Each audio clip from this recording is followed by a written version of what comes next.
Hi there, my name is Joerg Wiedenmann. I'm a professor of biological oceanography and head of the Coral Reef Laboratory at the University of Southampton. I'm also representing the Grand Challenge research theme Global Change, System and Cycles at the university's Institute for Life Science. So this is one of the four so-called grand challenges to which the Institute for Life Sciences has given strategic priority.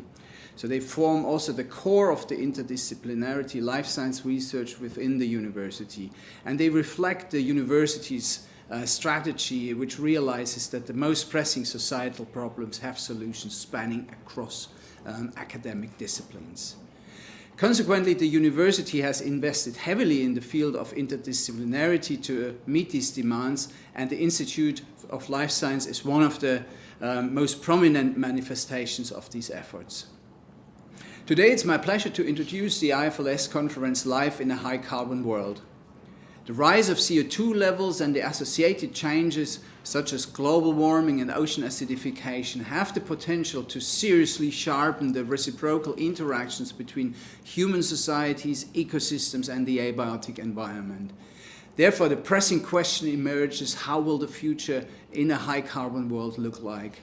So advanced technology and interdisciplinarity will be crucial to provide the information required to understand these complex systems and to work towards sustainable solutions.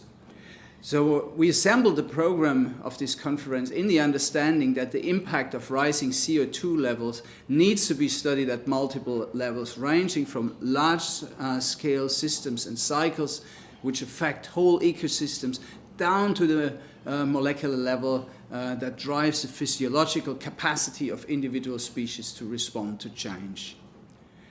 So due to the close proximity of leading research from the university and the National Oceanography Center, both of which have a particular strength in environmental sciences, we are in an excellent position to bring the critical mass together that is required to tackle these challenging questions.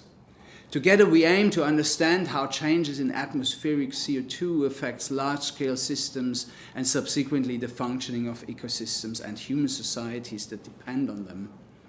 So we build on this particular strength also when we assemble the program for this conference. So we will have a number of high-profile researchers from the National Oceanography Center who will present along with colleagues from the university side. And the speakers will talk about CO2-related research in 3 sessions. So session 1 is about carbon, climate change and cycles. We have then session 2 about carbon effects on organisms and ecosystems. And finally, we will hear a lot about human societies and mitigation of high carbon effects. So in this diversity of topics nicely represents also the breadth of research undertaken at the University of Southampton and the National Oceanography Center.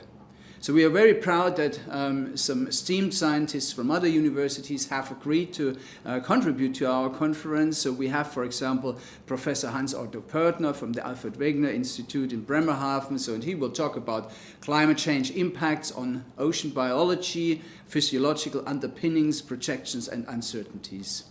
We have then Professor Andrew Watson from the University of Exeter speaking about the role of the ocean in the global carbon cycle.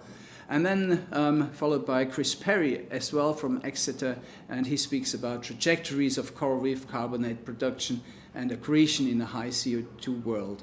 And the last session will be led by Professor Mark Maslin from the University College London, and he will present about the perfect storm, population development and climate change. So the day will be closed by a poster viewing session, and we also will have a poster prize, which is kindly supported by the Southampton Marine and Maritime Institute.